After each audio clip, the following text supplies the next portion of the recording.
So Jamil, we was having this conversation about GRABB. You want to explain to him what GRABB is and what it does for the community?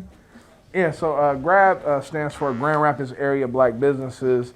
And what we do is economic development and business development, focus on black businesses and black community here in the city of Grand Rapids. But we've also been doing work across the state. So like in Detroit, Lansing, Kalamazoo, Battle Creek, Muskegon Heights. We've been doing this for like the last 7-8 years.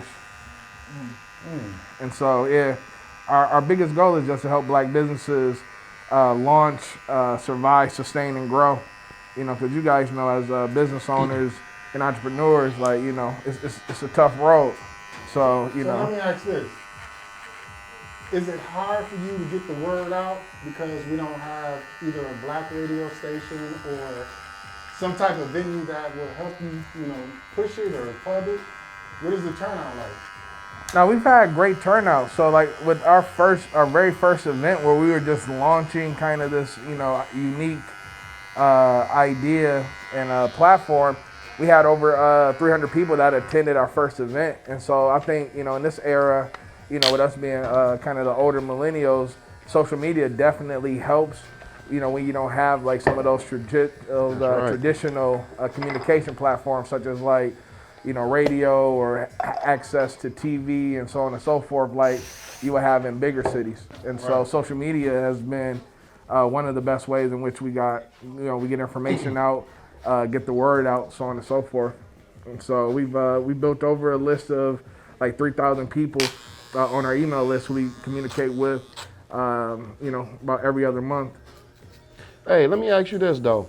So how would somebody with an idea and they don't know how to do anything that got anything to do with business, you know what I'm saying? How do they get to you? Because they don't, a lot of them don't know how, they don't know what they doing or trying to do. So how do you get to them people?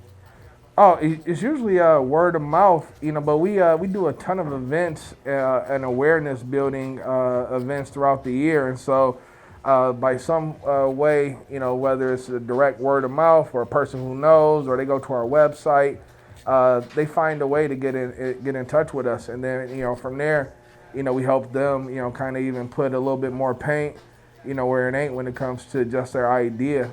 Because a lot of times they have ideas, but they haven't researched that idea. So I know we've all got excited before, we be like, oh man, this is it. And you get excited. And we want you to keep that enthusiasm, but at the same time, you got to do the research and understand exactly what you're getting into, because it comes with a lot. It's a lot more than you just being what I call the talent in your business. You also got to know how to run your business. And so that's a skill set. And so a lot of people got to develop that skill set at some point in time. So whether they develop that early or they wait, until, they're a little bit more established and feel comfortable. But at one point in time, you're going to have to come out and get those technical skills to run your business. So are you guys partnering with different venues that can teach that, or? Yeah, we partner with a few different, because it's a lot of resources. And so one of the biggest things, kind of like what Mark was saying, is that people don't know where to go. But it's a ton of resources in the community. It's just people don't have an awareness of them. And so we connect them to those resources. So whether it's, connecting directly with the city, connecting with, state or federal resources. So like SBDC, I send people to SBDC all the time, especially for those who have. Hold on, what is that? So it's the Small Business Development Center. It's federally funded, so our tax dollars are already paying for it. And these are experts, in a lot of different areas. But the good thing about them is that it's also a part of a national organization. So let's say if a person has an idea to open up a business, but they've only ever saw this business in Arizona. The SBDC, because they have an office in Arizona as well, can call somebody down there and help them, with either their financial model or their business plan that kind of makes more sense, because a lot of people may not have that experience of dealing with that type of business. And so that's an example of some of the resources that people aren't necessarily aware of, or because a lot of these resources, they just be like, all right, cool, we're here, so everybody should know about it, but that's not the case. And so we want to make sure we're spreading the word and telling people about those. But you know, a lot of what we saying is, you know, the information isn't getting out to a lot of people, and that's why radio is probably the most important piece of communication for black community. Well, because it can get out to everybody, man. Radio's always prevalent. it is, man, but you know, like we gotta really have we got a radio station, you know what I'm saying? Rob got a nice station, you know, but the thing to it is, you know, people listening to a different kind of music that the radio play. You know what I'm saying? Most of the people that listen to the radio station that we have got some kind of business intelligence or a direction of where they going already. You know what I'm saying? But then you got people who just, you know, got ideas and don't know what to do with them. So, and those are the people that be coming to talk to me. So all the information that's being shared, I gotta find a way to group it and give it to them, or it got to be some kind of setup to where I could send these people, because not only do they just have an idea, that's all they got. They don't have no direction, they don't have no, some of them just get not unmotivated because they don't know what to do. So those ideas just sit dormant. So, you know, we gotta kind of link those two and find a way to do it. You know, it's funny, we had conversations about, it always ends up a black empowerment conversation. It does. And one of the things that I always focused on, like when they talk about reparations, I think instead of calling it reparations, we should call it something that's up to date, that people can understand, like stimuluses and things like that. But I think as far as black businesses, it goes back to what you said. There's no know-how. Like we're so behind in that when it comes to knowing what it is that you need to do before you even start the business. Just because you have money doesn't mean that you're ready to start a business. That's right. You don't know what the, you know, shipping and receiving is like, ordering is like, you know, product integrity is like, all that stuff. And I think that's what should be one of our main focuses if that's what we're going to talk about. We're going to talk about reparations. Let's talk about bringing back educational, you know, programs that can help build our community. Because, you know, just because you know, we get 40 million in an acre doesn't mean that you're going to have that and you're going to know what to do with it. You know what I'm saying? True. No, exactly. Education is definitely, you know, a piece of that. Because the thing is like, it's all, what is that one kind of biblical story about, you know, the three servants, you know, like one took their gold and doubled it, the other one, you know, took it and lost it, and the other one just buried it. I got kicked out of Sunday school in that. I was just gonna go there. I was going there. I was. Man. Oh no, that wasn't punch. After a while, I just took the whooping.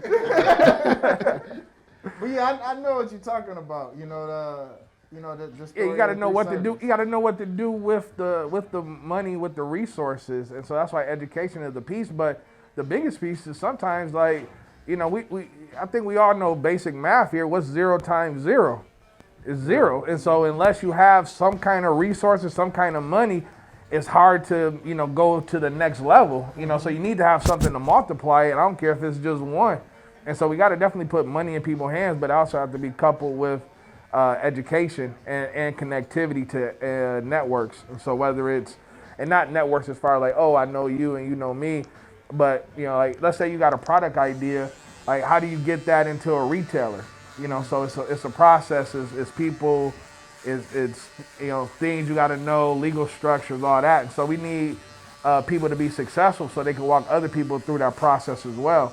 And so people got to share information. And so that was like one of the biggest things when I first, you know, started was, you know, it seemed like people were like hoarding information. And so they weren't helping nobody because they felt like, oh, well, if I help Peacock get one more dollar than me. As a culture, get to that? How did we become so selfish and so guarded when it comes to sharing ideas, sharing your, you know, being prosperous? You know what I'm saying? Limited resources. Yeah, scarcity. You know what I'm saying? It's a scarcity mindset. Yeah. You know, like a lot of times, you know, if you're black and you're an entrepreneur, you got one opportunity at this. Like there is no, you know, second chance. There is no golden parachute. So, like once you make it, like you don't necessarily want to be like, oh, let me give you what it took me 20 years to do in the matter of 1 year. Because it's just like, as a coach, you're just like, man, this person's going to replace me and I'm going to be back wherever I was. And so that's one of the biggest things. So I meet with anybody who wants to meet with me, and I give them any kind of advice or information that I have. I connect them directly, because the thing is, last time I knew, you can't receive more with a closed fist. Right. So like, if I'm not constantly giving it out, like, I can't receive anything else. And so a lot of times you see a lot of our businesses struggle to grow because they're so, they got their hands clenched so tight, trying to keep a hold of what, quote unquote, little they do have. They miss out on opportunities to grow and become bigger. Well, let me say this. Don't mean to cut you off, but I want to say this, man. Like, a lot of the business owners, you know what I'm saying, the people who are successful in business, sometimes it's hard to transfer that information because we be so busy. Mm-hmm. You know what I'm saying? Like me, I just became a business owner not too long ago. But the thing to it is, I was a manager first at this business. You know what I'm saying? That's where my information came from, because I shadowed behind, somebody that was actually great at owning businesses. You know what I'm saying? So the good thing about it is I had the opportunity to see him grow to his maximum, and then I seen him fall off from his maximum. You know what I'm saying? But then I seen him come back up. You know what I'm saying? So once you get the information, you know how to do it. You're gonna make some mistakes. You can't be scared of those mistakes. I learned, and you just got to keep your checks and balances in order. You know what I'm saying? You got to be your best secretary. You got to be your best manager. You got to be your best employee. You know what I'm saying? You got to be your best accountant. You got to be that first before you can end up see yourself doing anything for anybody else. You know what I'm saying? You have to be your best at all of those titles. You can't just jump in the game, okay, I'm a business owner, and expect for it to flourish. Yeah. You know what I'm saying? You got to go through all of those titles, and I learned that. Yeah, but a lot of our people, it's this fear. It's like this huge gap where people are afraid to do something. But they say, scared money don't make no money. Mm-hmm. And they said nothing risk, nothing gain. And so, like, we have to sometimes, in a very smart way, you have to jump off that cliff. Yeah. It's going to be scary, but I'd say if it's not scary, it's not big enough. That's true. So that is true. It's a couple every week scary. It's a couple things where, like, I was sitting there and I'm looking at this paper and I'm like, man, if I sign this, I got to be accountable to this. Yep. If I sign this, I got to have nights where I don't go to sleep until like 4 a.m. If I sign this, if I do this, I have to, be more accountable and have to do the necessary things to make it come. And so that's right. Sometimes people don't want to take on that self-accountability, and sometimes people are just afraid to. And so I tell people all the time, man, do it afraid. I said, because if we all been into, I can't speak for everybody, but at least I think all of us have been into a fight where like it was a bigger guy. And you just like, well, if I don't put my hands up, I'm gonna get hit anyway, so I might as well just go ahead, and see what happens. Mm-hmm. And so, entrepreneurship, business ownership is the same kind of thing. I call it like some days you wake up, you're on top of the mountain. You can get an email an hour later, you're underneath the mountain. So it's a constant struggle with trying to, remain, somewhat on top of the mountain. So let me ask y'all this: between the two of y'all, how many years do y'all have cutting, and how many years do y'all have running a business? Jay, what was we, 12? 12, 13. Yep. When y'all start cutting? Really? Yeah, well, so that's cutting and running a business, because we were charging like $5 for a whole haircut, and we were doing it on our 14 market. You're wrong. It was $2. Was it $2? It was $2. Inflation, huh? Yeah, it was $2. That was in 19. Yeah. But it goes back to that conversation. We started young. My mom owned her own business for 30-something years in the hair industry. That's my cousin. He started off cutting first, and I was like, I think I could do it too. Mm-hmm. And it just blossomed from there. We went to school together, we graduated together, and we started cutting hair together, and it goes back and forth, But it starts young. We were taught, my mom taught me a lot of stuff. I'm pretty sure he picked up some things from me. I definitely picked up some things from him. And just like he said, scared money don't make money. You know, me and him we used to talk about designs. We used to cut each other hair, you know. And, you know. Mark, you let him cut your hair when you was young? Man, I used to put that The boy actually started off. He had it. He had it. I'm talking about. Yeah, he had it, man. I mean, but you know, like his mama was the model. I mean, you know what I'm saying? Like, she taught us both. You know what I'm saying? Like, it's a lot. Yep. Me and his mom had our own relationship. You know what I'm saying? And Jay didn't know about a lot of it. I used to walk up there just to check her out. Door. Yeah. I used to walk over there and walk up there just to see her because I love what she doing. You know what I'm saying? What she did and how she did it, and she wasn't scared to talk about it. Yep. You know what I'm saying? She And wasn't scared. that's the key, you know, just like you said, Jay, She never you know, hoarded that information. never kept it for herself. She never you know? hoarded it. She didn't. And one thing she did say to me was, Mark, always keep your clientele, you know what I'm saying, happy. You know, that was the basic thing. You know, your clientele is always, you know, they always have to leave there happy, you know, because they got to come back. That's the way you eat. Yep. That's it. You know what I'm saying? Customer service. Yeah, customer service was everything. But she didn't say it like customer service. I wouldn't have grabbed it. Yeah. You know what I'm saying? Customer service? Okay, what's that? You know, I was too young. Yeah, I was 13, 14 years old. You talking about customer service? I I wasn't wasn't old enough to really work. No. You gotta get a work permit. Right, you know what I'm saying? You know? Everything was under the table. So she was like, just make sure your clientele is happy and they'll come back. And then before you know it, you'll have income. Yep. I'm like, what is income? You know what I'm saying? And it just went off there. So sometimes it's the little stuff, sometimes it's the big stuff. You gotta absorb it all. So do y'all feel like those educational opportunities have to be for not only adults, but for those preteens as well? Yeah. Because when you're talking about educational opportunities, like, you know, we can't just give them to 40-year-old people all day, you know. I think it goes further. I think we need to start with our children. And, you know, it was a time where That's true. Officer Friendly come up to the school. Who? Officer Friendly. Oh, he done went back on. They don't know nothing about that. They don't know nothing about Officer Friendly, man. You know, that was before, you know, we became scared of Officer Yeah. Friendly. Man, that You know, just, it's a that new hit day and home. age, but, That hit you home. know, going back to it, you know, back then, what did you want to be? I want to be like Officer Friendly. I want to drive a fire truck. I want to do this. I want to do that. And so it starts there, and then it blossoms from there. And one thing we got to teach our children is don't be afraid to fail. That's growth. Yeah. You know what I'm saying? That doesn't mean that you got to start all over, or, you know, because you're not going to do the same thing you did the first time. You're going to take a different path. But it starts younger. It starts before the teens, because when they get to teens, they're really a minute away from being adults. And once they become adults, then that's when the game plays. You know. So let me ask y'all this then. If I'm a parent, right, which I mean I am, but say all I've ever known was to work factory all my life.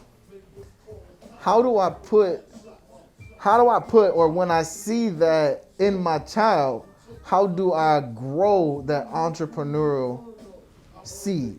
Take them by the hand. If I don't know nothing about it. Take them by the hand, because that means both of y'all got to learn it. You can't teach your kids something you don't know. That's real. You know what I'm saying? So you got to get in the dirt with them. That's real. It's all right to do the pluses and the minuses, man, with your kid, man, if you weren't good at math. You know what I'm saying? It's good, because your kid, once your kid find out that y'all either learning together or your kid could teach you something, that momentum starts. You know what I'm saying? I done taught my daddy something. Man, just imagine And that. then you grow together Yeah. as a family. You know what I'm saying? And then he might say, okay, well, I work enough and make enough money to fund a small venture for you. And then that might blossom into, like me and Mark. You know, we started on a porch, $2. Yeah. Now we're making triple times that. You know what I'm saying? So that's where it starts. You got to start with the children. And if you don't know, as a parent, you can't be prideful to the point where you're scared of looking dumb in front of your kids. You know, you work That's at big. GM. Yeah. There's nothing wrong with that. That's the path you chose. You provide well for your family. But now that your son or your daughter is getting older, you need to start reaching out to people in areas of their interests. And you need to have those conversations. You know, we talk about it all the time, and this is a little off the beaten path, but I get a lot, you know, I've been married 21 years. And a lot of people ask me, you know, how'd you make it so long? Me and my wife have conversations that don't nobody want to have, you know? Am I doing something wrong? Am I pleasing you? Am I doing this? Am I doing that? What am I not doing? You know what I'm saying? So that's what builds your relationship regardless, and it's a universal platform. It is. So you got to have those conversations with your children and say, well, like my son, he wanted to fly. He thought he wanted to be a pilot. I sent him out to West Michigan Aviation High School. He wanted to like fly himself. He wanted to fly, fly. Like put the cape on him. Jump off the roof, man. Try it. He wanted some wings. But I put everything in front of him, and he found out that that wasn't something that he wanted. Okay, understood. So it wasn't that he failed. He just tried something, had the opportunity, and it didn't pan out for him. He doesn't like it, you know? So, you know, and it's not about failure. We have to get that out of our vocabulary. It's not about failure. It's about making mistakes and growing. Yes, experience. Experience. Yeah. You know, all that.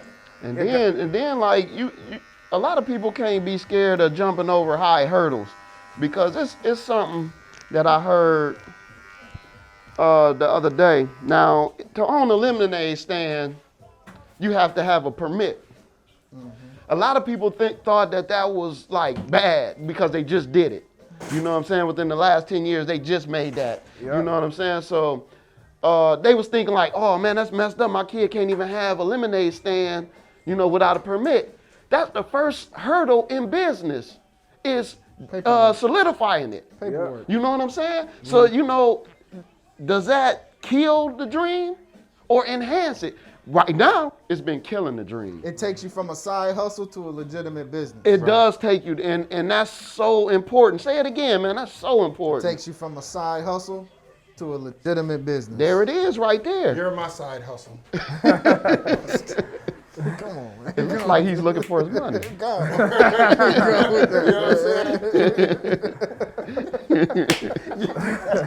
know you know I had to go there with you, because you've been stinging me all day. Yeah, he been on his head. He have. Hey, man, you should Don't tell the missus Hey, man. about my side You hustle. should have walked up there with that half a bulletproof vest, man. No, What is it? Have a bulletproof? Yeah. Turn around. Show him. This is my See, Jamie got one too. Jamie got one too. I thought Look, he died. He better not run away from nobody. it's a harness.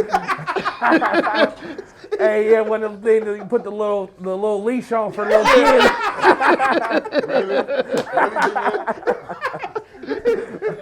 I'm finna fuck this all up. No, but that's so important, because the reason why I know I can own a business is because I grew up around my grandfather and my uncle who owned a barbershop and then also owned property. And so when people say, Jamil, like, they always say, like, well, how do you know you can do what you do? I say, because if they can do it, I can do it. You know, and I grew up. I helped them collect the rent. And so owning a business, it was like normal. Like, when I go down there, I said, well, where you going? I said, oh, I'm going to my barbershop. Or I'm going down, you know, and visit my uncle or my grandfather, or whatever the case may be. And so it was that exposure early and that pride of which, like, we own something. And so I think, you know, we definitely got to get back to where we own more than we're renting or we're leasing or whatever the case may be. And the path it may be difficult for you, but it's not impossible. And so, you know, like Mark, Mark been cutting my hair since high school, since when I used to skip 6 hours on a Friday to go get my hair cut. So I'll be just like, hey, we got to get fresh for Friday.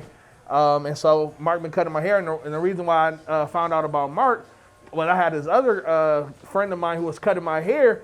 And I was just like, man, why does your haircut look so much better than mine? Like, like if you cutting your, like who's cutting your hair? And so he's like, oh, Mark. And so ever since then, like Mark, you know, has definitely been, you know, a mentor, a friend, you know, somebody I could call, whatever the case. And so, you know, we'll be in the barbershop chair before a lot of the stuff that is coming, you know, and it's coming into fruition. And we'll be talking about that. I'll be just like, oh, yeah, I'm about to do this. I'm looking at that. You know, and Mark would be like, oh, yeah, this or that or whatever the case may be. Because one, you know, I respect Mark. And two, like Mark owns the business. And so he's been there. He knows what it's like, you know, to have to figure things out. And so, like, that's the thing. And so me also growing up, having a family of barbers, you know, it's just, that was the natural thing. So. But that also speaks to how do we expose our community? And I get, for me, I guess that's where, from my knowledge, that's where GRABB comes into play. Because GRABB exposes the community to these black-owned businesses and organizations. And so with the exposure of that, you know, it's one part to own the business. It's another part to have the exposure of it and to grow from that aspect, right? So 20 years from now, somebody will be saying, oh man, I used to go to Fadeaway to get my hair cut by Jermaine. Or, you know, Mark used to cut my hair. Or I remember, you know, listening to that guy Jamil talk, and, you know, that's type of stuff that is exposing our kids. And that's another play of the education piece that we need to keep going as a community, as a whole, so that it goes down generation to generation to generation. Yeah, and that's why, you know, if you've been to any of my events, I always make sure our events are very kid friendly. And so people bring their kids, they bring their, you know, neighbors, whoever the case, and they see black people doing business. You know, they see us having a good time. We're talking business, we're supporting business, and so that becomes an exposure. To me, people say there are no silver bullets. I truly believe being exposed to things makes you know that it's capable and it's possible. So, you know, if a kid say, I want to be an astronaut, man, go find that kid an astronaut they can talk to. Right. You know, like expose it. Take a road trip to Houston and let them see. Exactly. You know, Let them see it happen. center, Let them see that, you know, figure out who's bringing them, partner with a library, whatever the case, figure out a way to get your kid or get the neighborhood kids some exposure to the things of interest. Right. So like when I was growing up, if you would have asked me, man, can a black person be president of the United States? Man. Get out of here. Yeah, right. Now, but my Tupac said we wasn't ready. yeah, but my youngest son, you know, when he was first, for 8 years of his life, all he knew was Black president. So what is his mind frame being from being born to now? Right. It's not out of the realm of possibility. Right. And so so exposure, it's seeing yourself in the mirror, seeing yourself reflected in something that you want to be, makes it that much more real and tangible. So that's what it really comes down to, is exposure. You know, so before desegregation, like we had doctors in the neighborhood, we had lawyers in the neighborhood, we had, you know, people who went to work to 9 to 5. So you had a diversity of different people that you saw. And so you may not want it to be what your dad was, but you look across the street and you see, you know, Mr. Randall and what he does, you know, or you see, you know, Mrs. Johnson, who's the teacher or whatever. You can see different occupations in your neighborhood. Right. We don't have that same opportunities today. Right. And then you couple that with social media and this false expectation of everybody is a star, everybody's a celebrity, everybody has $1 million, and that's just not the reality. And so a young kid's minds, you know, see like, oh, I could be a millionaire. But, you know, as Jay-Z said before, he's just saying like, people want to emulate success because they see success, but they don't emulate the work that it took to get there. And so a lot of people just see like, oh, I see Mark, man, he's driving this really nice truck with these really nice rims on it. But they don't know how to do that. Whose responsibility is that? So let's role play. I come to you, hey man, I'm thinking about doing, owning a juice stand. You know, what's your thoughts? Yep. Now, from that point, do you take over and say, I want you to follow me. I happen to own one, and this is what I did, and show me the ropes? Or are you just gonna give me a couple of pieces of information and leave it there? Like me personally, it really depends, because one of the things it's a difference between pushing you to be successful and pulling you to success. A lot of people want you to pull them. Right. I'm not into pulling you. I'll push you over the finish line, but I'm not going to pull you because that means I'm doing the majority of the work. And so I'll be just like, okay, cool. You want to open up a juice? You want to open up a juice stand? All right, cool. Why don't you got a juicer? Nope. You got a blender? Yeah. We'll start off making smoothies. Make me your 3 best smoothies. Because what I just did was I gave you a task. And if you're really serious about doing that, guess what you're going to do? You're going to go do that. Right. If you're not serious about it, guess what? You're going to keep asking him about that smoothie when you see him. I'm going to keep asking you about that smoothie. That boy good. Good. That boy good. When I say good, I mean good. That boy said, say it again. Exactly. Hallelujah. Yeah, just going to ask you. I'm going to ask you. You didn't learn that from Mark. You did not. You went to school, you did well. Hey, my barber, you know. Yeah, but that's one of the things, and that's how you weed out who's serious about something. Right. If you're really serious and you're hungry, man, you're not gonna let you not having a juicer stop you. If anything, you might go to somebody who you know has a juicer and be like, hey, I need to borrow your juicer for a minute. You know, I'm about to create these juices. And then the next time, I may have forgot about it, but when you're ready, you're gonna come up to me like, hey, here's the juice. And I'm like, oh, okay, yeah, I did. So, yeah. All right, cool. And now we can go, because the thing is, people are really excited, but it's a lot of work. This stuff ain't easy. Right. And that's the biggest thing. Like, you'll see, different folks, you see them enjoying life, you see them celebrating, doing all this other kind of stuff. You don't see the work that it required. Right. And so what's missing, especially I think with like this generation, is work ethic. Like I remember growing up to where like my aunts and them used to have us like in the yard, cutting bushes. We didn't have no electric trimmers, man. We cutting the bushes, right. pulling up weeds and Big all that. scissors. Yeah. So we're out there working. So I think work ethic, is missing. So some people don't know what real work looks like, when it comes to something. And then also, we also have a quitter society to where the moment you face like the softest resistance, you be like, all right, cool, that's not for me, and I quit. Right. No, That's common. Man, sometimes you got to run against the wind to get strong. Right. You can't always expect the wind to be at your back. You got to run, that's why some people run with a parachute on. They're making it hard. Like, so sometimes if you're going to be, and climb whatever mountains or whatever of your personal, journey, man, you can't do that if you don't got the strength to. And sometimes it's not physical strength. Sometimes it's mental. So you just really got to know if a person who really wants to lock in, then I'll be like, all right, let's go.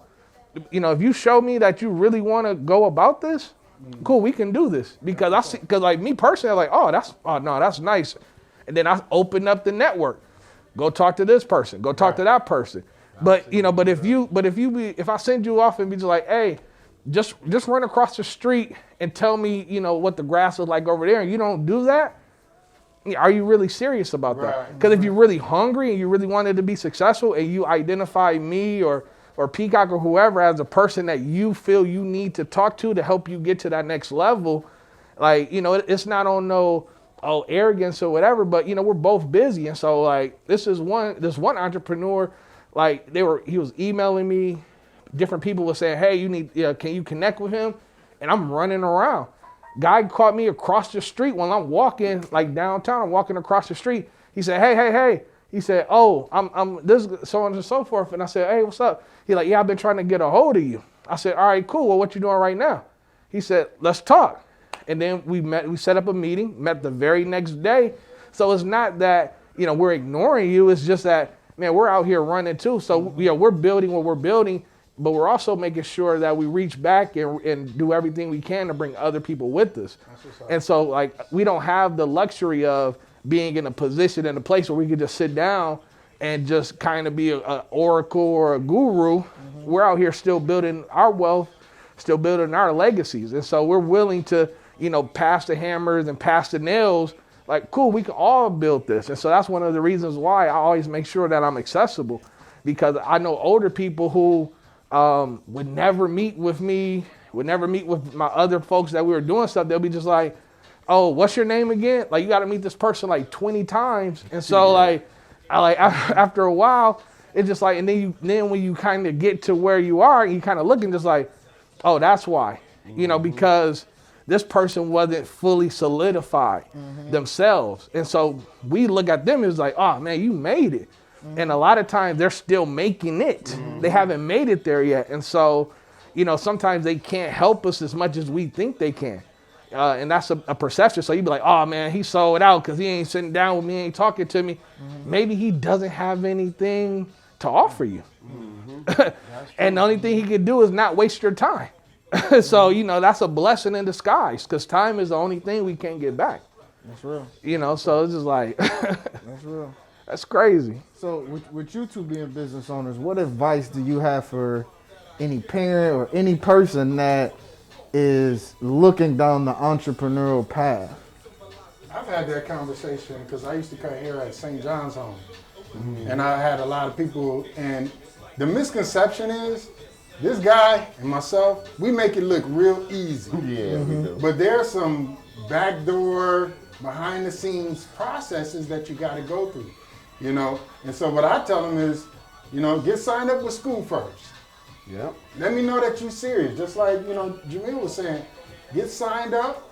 Once you get signed up, give it a couple weeks, because you might not even like it, And if you like it, you still gun-ho about it, then we'll move to the next step. And then I'll give them some of my processes that I went through, because it's different from his, but we're still in the same area. You know what I'm saying? His travel was this way, mine was this way, but we're still going to the finish line. So at the end of the day, I can still give advice, and he can give advice, and that person just needs to take that and then do their own thing. You know what I'm saying? So that's what I would do. I would say get signed up first if that's what you want to do. Show me that you're serious. Don't waste my time, because I know you don't want me wasting your time. That's big too. And I just had an incident like that because they closed the barbershop around here, and it was a big barbershop too. And I kind of felt bad for them. And the reason why they closed it is because there was a lot of people that didn't take care of their business. Now, one of the guys came to me. He was one of my proteges, and I had been telling them to get there, because it's a program out there called Apprenticeship Program. Now, with this apprenticeship program, works me. I don't have no time, you know what I'm saying? And I had to tell him no, but he might have took that no as I didn't want to help him. No, that was my push. Go to school, man, because his back was up against the wall, so I thought I had him, So I'm like, go to school and get it done, because you get it done right. I don't have the time to go through the book with you, because you still got to pass the test. You know what I'm saying? I didn't have the time to, show you how to do this and show you how to do that. If you go to school, I'll work with you. I can help you do that. I could take some time off and maybe, answer the phone and listen to you. But I can't practice nothing with you because my hands is already moving, and, I don't know what he got into now, and I hope he took my advice to get in school, but that's one of the biggest steps that you can make, is to get what it takes to be what you're trying to be. You know what I'm saying? Because you can't be that. I don't care how good you get, you still can't be that unless you got what you need to be that. So you know what I'm saying? That's the first step, right there. And matter of fact, when I leave here, I'm going to get in touch with him again and see just what he's doing, because I might need to tell him that again. I think with any business, you have to just encourage to, first of all, if this is what you want to do, don't label it as a hustle. There's a hustle within it, but don't label it as a hustle. You label it as a business. Exactly. You respect it as a business, and it will respect you and take care of you and yours. Yes. A lot of people look at cutting hair as, I can quick make some money, do a couple fades, like I said, make it look real easy. But those same individuals that don't respect this business are the same individuals that's still doing something else. And if you treat it like a hustle, it'll just be that, a hustle. Oh yeah, what's up, JP? None. Let me cut your hair real quick, sharpen up my skills. I ain't got another client for the rest of the month. You feel what I'm saying? So whatever you decide you want to do, label it as a business, respect it as a business, Yes. and hustle within that. That's when the hustle start. Yeah. That's when Because the it, hustle start. like he said, it's go gonna ahead and be, get that permit. It's a hustle, Man. You know, hey, you gotta get off your duff and go talk to the right people and get these permits and all this stuff. And you know, a lot of people talk about Grand Rapids won't let you. Grand Rapids won't let you. No, it'll let you. It's just not gonna be easy. ain't nobody You know? stopped me from doing nothing. Yeah. I don't care what color, what statue, or what position they was in. Having nobody stop me from doing nothing that I wanted to do but me. I'm the only reason why I ain't a millionaire. You know what I'm saying? I'm the only reason. I stops myself. You know what I'm saying? Because if I go in the bank, if I qualify for the loan, they're gonna give it to me. They can't stay in operation without me. I'd have been a millionaire if JP would have just paid his dues every time he got a haircut. But you and JP Hey need man, to why talk. y'all switch places? You smarter than he is anyway. So yeah, you gotta I get know, on the man. ball. It was in the same kindergarten class, man. It's the same thing. Oh man, we said I colored in the lines. You know, you trying to say JP didn't? I like chocolate milk too much. Chocolate milk had you. I was trying to find You got chocolate milk. wasted? I want my chocolate milk. Forget these lines. I want my chocolate milk. Right. You got chocolate And those big rectangle graham crackers. Yeah, I want my whole 9. Man. I still eat them graham crackers What? while you're talking. Get out of here, man. Yeah, I eat honey graham crackers, man. So, Dip them boys in some milk, let them get soft. Come on now. You said a little bit of Come on. salt? Let them get soft. Oh, man. You still eating the graham crackers? Ah man, but nah. I got a blue box. I'm in the cabinet right now. Ah man. Hey, that's like in my grandmother's cupboard. with you, 'cause, you know, we still eating that. Yeah, I know it. Yeah, we is too. Yeah. Hey, but see, you know, I live by myself, so you know what I'm saying. I go down through there, man. No, you know I what ain't I'm saying? mad at you, Noodles and man. everything. Yeah, hey, man. hey, man. But it takes that some weeks, man. You know, some of that stuff, man, I eat because I got to. You know what I'm saying? Yeah, you know, because You only got time to because you do this. and that too, man. But you know, it's also this thing called budget.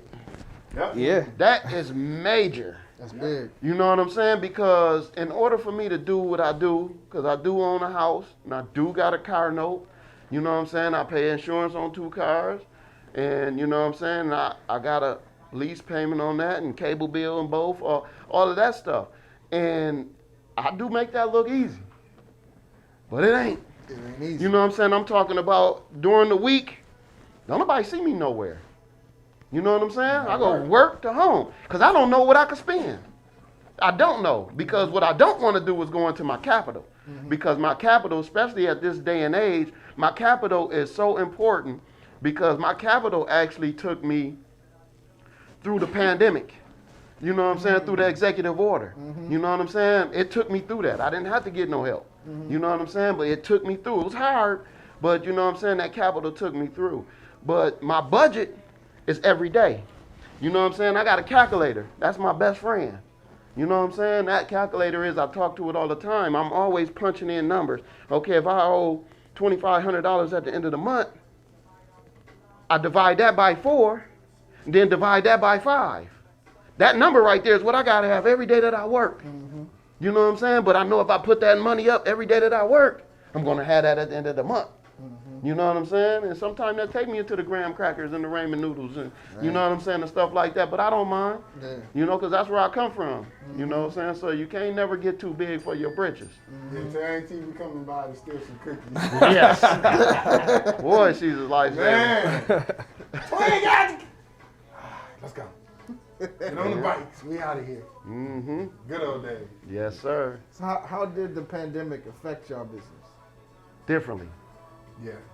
I mean, because this is something we haven't experienced. With me, period. it made me tighten. Well, I take that back. I was already on. I had just moved back from Phoenix, and moving back because I wasn't making what my lifestyle demands. I had to, you know, play catch up. I had to crunch numbers. I had to do all kinds of stuff. I had to put in a lot of overtime. And then when the pandemic hit, it just made me sit back and realize that I need multiple sources of income coming in, not just one. My family is grown. I got grown children, and I love my grandkids, and if they say they want, they gotta have. So with that, I need to be able to maintain household, take care of extended households, and I just started doing, other stuff, around that schedule, around that time. A lot of people took that time and just relaxed and, just chilled and got lazy. I did that for 3 days. I actually was still trying to move. I was trying to move. I got certified to do CPL classes. I started doing those. Yeah. And whatever else, so. And I got my hustle on. I did I was the same hustling, thing. but I treated it like a business. 1, 2. I did the same thing, man. I sat down for like 3 days, maybe 10. You know what I'm saying? And, 3, 10. You got to use that calculator some more. You need to talk to that calculator a little bit, Mark. No, it might have been 10. You know what I'm saying? Yeah, But I actually started another business myself. I started doing landscaping because even though that was kind of shut down, it was hard to get materials. It was still things that could be done, like de-weeding, you know what I'm saying, and grass cutting, you know what I'm saying. And before it's they outside, end up, so it's it's considered outside, safe. so it was kind of safe, And then like I was going into brand new houses before the people move in, doing stuff like hanging ceiling fans, light switches, you know what I'm saying, different plumbing jobs, switching over handles, you know what I'm saying, hanging up TVs, stuff like that. And that kind of kept me afloat too, you know what I'm saying. So, and now since we didn't came out of it, I actually turned it into a business. You know what I'm saying? So now I got 2 businesses and they working me, but I'm staying on top of it because it take that grind. You know what I'm saying? If You turned the hustle that you got from experiencing the pandemic into a business. Yes. Yeah, the actual executive order was actually a benefit to me. Yep. Because it gave me a chance to get back to me. Yep. You know what I'm saying? And the last time I did that was a long time ago. It was a long time ago. And I had a chance to just observe who I am now because I'm more mature than the last time I did it. You know what I'm saying? So, that was the other 7 days that was, foggy. Understood. You know what I'm saying? So, I thought hard about who I am today. And it actually answered a lot of questions for me, you know what I'm saying, with, some things I wasn't secure with myself, you know what I'm saying? Some things that I know I needed to do that I wasn't taking care of. Either I blamed it on time, that I had or whatnot. And it gave me a chance to put some importance on the relationships and people that I kept around me. You know what I'm saying? Because some of that stuff is a waste of time. You know what I'm saying? And I got addicted to wasting that time. So I had to clean a lot of that stuff up to make room for that business. So, you know what I'm saying? It was actually a benefit, you know what I'm saying, to me. Going back to what we talked about, a few minutes ago, as far as the hustle within a business, being a barber, like I said, you're grinding. You're trying to make yourself relevant all the time. You want new customers. And there's other ideas that you have. And what the pandemic did was give you time to go back and reflect on that and say, let's try this. Yeah. Right now I could try this and see if it works. And if it works, then I can add this in. And now I got 2 different incomes coming in. Yeah. So the pandemic, like I said, it can make you lazy or it can make you famous. Yeah, I made a Facebook post about that, like early on in the pandemic. I was saying like, hey, use this time. Whatever it is, if you really need this time for mental health, to like, all right, cool, clear your headspace or whatever. Use that. You don't like your job, all those type of things. Focus like on, what can I do to, get in a better situation or a better position. Because I don't know when the next time we'll have this great of a pause, right? Just to, kind of think and reflect. Because it was, throughout the entire country, at least for 30 to 60 days, just had to sit still. And sometimes that made a lot of people uncomfortable because they're uncomfortable with themselves. Right. And so so you had to grapple with, like, 'cause some people find relevancy through what they do and the interactions that they have. And so some people never sat with themselves Right. for that long of a time and just like, man, do I even like myself? Yeah, exactly. Like, from that standpoint. So use that time, whether it's, trying to, improve yourself, or think of that next idea that you may want to do, that you use time and not having that as an excuse. And so, like, use this wisely, because I don't know when the next time we're really going to get that. Man, you know what? You know what? That was big. You said mental health. We got to find a way to where I think everybody should go in the office, sit on the couch at age 30. You know what I'm saying? Just imagine how much stuff, when I first did it, my psych brought me all the way back to a time to where I was running to my mom. I had to tell her something. You know what I'm saying? But she was talking. But it was very important. I felt like at the time, she turned me away. That kind of set on me. And it wasn't intentional for her. You know, your parents always tell you, if I'm talking, leave me alone. Right. You know what I'm saying? So, but I felt like it was so important that it shouldn't have interrupted that. And, you know what I'm saying? It sent me away, but I didn't even know that bothered me. I didn't know it bothered me to sit on my chest that long. So, we got to find a way to where we can going to see about your mind, your mental stability, we got to make that to where it's comfortable. You know what I'm saying? Because right now it's like, oh, you going to see a psych, you crazy. No, you're not. You're actually more sane going than you're not going. You know what I'm saying? So, we gotta put that in the program. And then another thing that stems off of that is advice. Don't give no advice you cannot be responsible for. Nope. If you tell somebody something as advice and something goes wrong, you need to be able to go and walk them to the point to where you told them to go and show them what they did wrong. Because if you can't do that, don't tell them to do it. If you're not willing to be accountable Yes. and help that person through that process. Yes.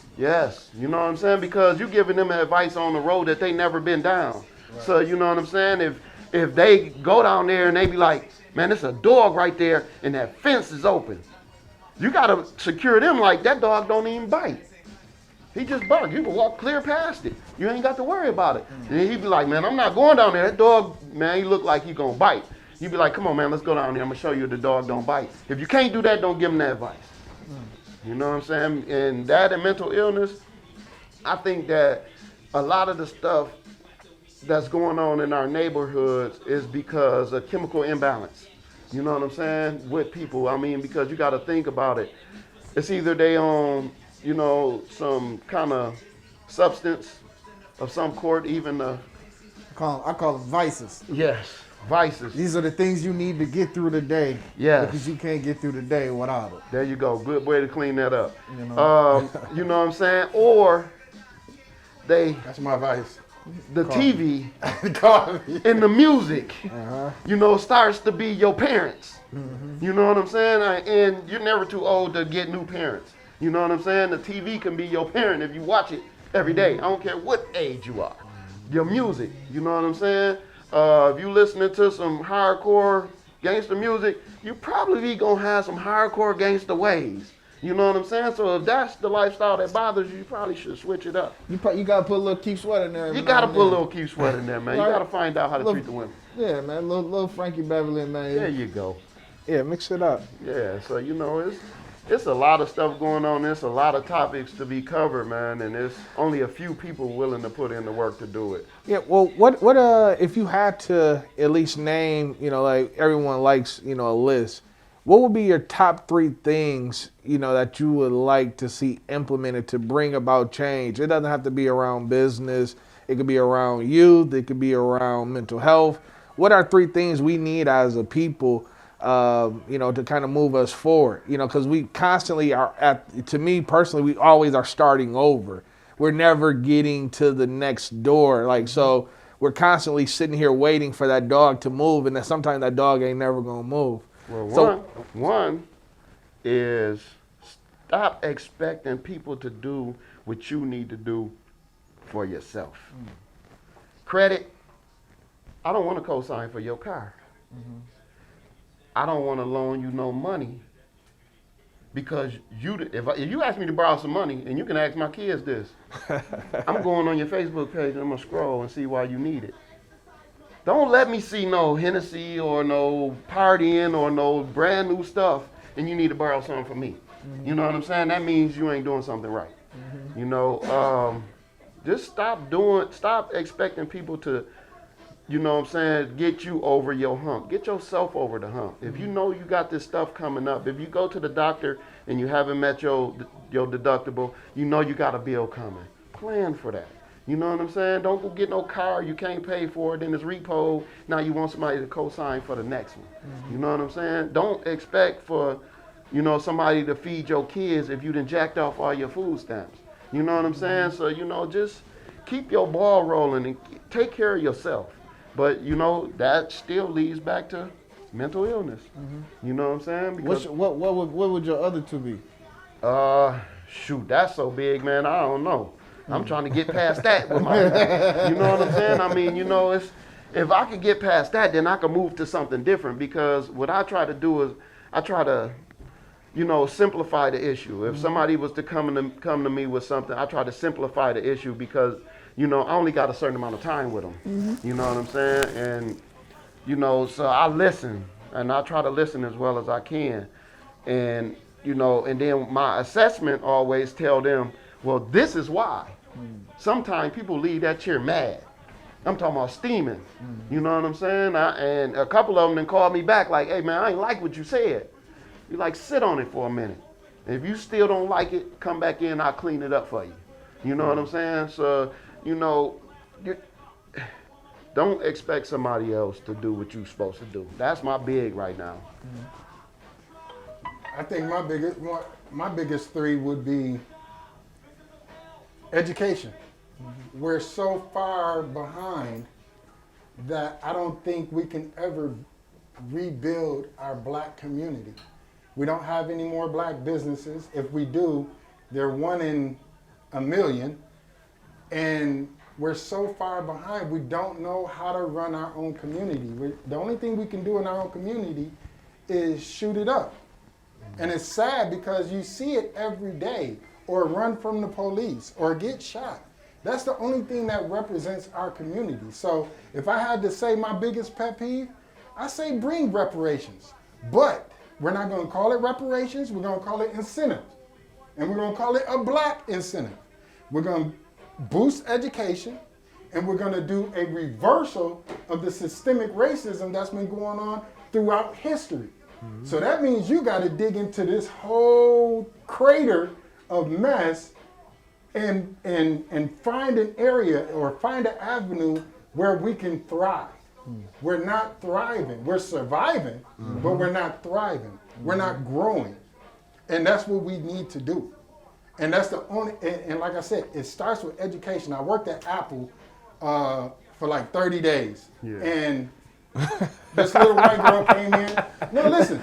You just had to get your 30 days. You was tired of waiting in that line. No, He don't like working for people. I don't like working for people. I've been doing this too long. Yeah. But this little white girl came in and she bought herself, her friend, both MacBook Pros, both cell phones, brand new cell phones, and she pulled out an American Express card with her name on it. Now, what does that tell you? That tell you that, okay, her parents make very good money, because you can't pay $30 a month to that balance. You got to pay that in full. Yeah. So she spent about 15 grand easily. So after she was done, she spent that, she left. She came back with her mom. Her mom was pissed. Her mom said, take all this back. I told her to get, it was the MacBook Air. She said, I told her to get the MacBook Pro because I don't want to buy another computer in the next 10 years. So now it boosted up, and she pulled out American Express and she swiped it. So what I took from it was the fact that not only do the powers that be have a plan, have a method, have a system, but the children do. And that's crazy, because there's no way on God's green earth I'm gonna send my kid out to spend thousands of dollars on her or him and their friend. And that just lets me know, like I said, how far behind we are financially, educationally, and physically. So if I had to say my biggest pet peeve, let's rewrite reparations. Let's give it a new name. Let's present it, and let's get it. Black Wall Street. They bombed it, tore it down. Twice. Let's rebuild it. And I say we need their help because they're the ones that tore us down. Mentally, physically, and financially. You feel me? So if I had to, that's mine. That's all three of them right there. You know what? Another one I was thinking about, and you just made me think about it. You know, sometimes we also have to use all of the people too. You know what I'm saying? Because it is good to create goods and service for our community. But we're also, when we do that, we're also just as limited as our actions and thought process have been for a lot of time. You know what I'm saying? We need to start broadening our horizons and open businesses for America. You know what I'm saying? Because those businesses travel. You know what I'm saying? Like, and you can franchise that. It's hard to kind of franchise a business that just caters to one demographic. So when you're thinking about business, think why. You know what I'm saying? I even have to take that advice for myself because my businesses are pretty much, you know what I'm saying? Well, the other one that I started is kind of wide. It's narrow, but it's wide, you know. But the one that my base business is predominantly our community. You know what I'm saying? So, you know, by that, I'm limited to my community. You know what I'm saying? So if I broadened it out, just imagine I could double and triple myself. Open the spectrum. You know what I'm saying? And, you know, we got to get outside of thinking for ourselves because if we don't, then we can develop a trait that can make us just as bad as, you know what I'm saying, what we would call our opposition. You know what I'm saying? So we got to start opening our minds, period. So once we get that mental health thing down, I think a lot of minds will open up and then we can link from there. Well, the mental health aspect, I salute y'all and I appreciate y'all because I think for you guys have been our mental health experts for years. You know, there's a lot of men that come through you guys for the week, right? And you never know what you may be experiencing from a certain, you know, this guy may come in smiling all the time and he may be down this one day. Right. And so, you know, a lot of the times coming to the barbershop is the aspect of, you know, that may switch your whole day around. That's the epitome of, you know, let me restart. You know, I get fresh, I get to have a great conversation, and I get to go at my day again. So, you know, once again, I salute y'all in reference to mental health care workers that's been working behind the lines and behind the trenches for years and not getting any credit. Yes. I salute you, brothers. You know what I'm saying? 100%. So we gonna shake the tree. I appreciate y'all, man. Thank y'all. You know how we do it. Have a good one, man. All right. Man, appreciate the cut. I appreciate You know y'all. how we do.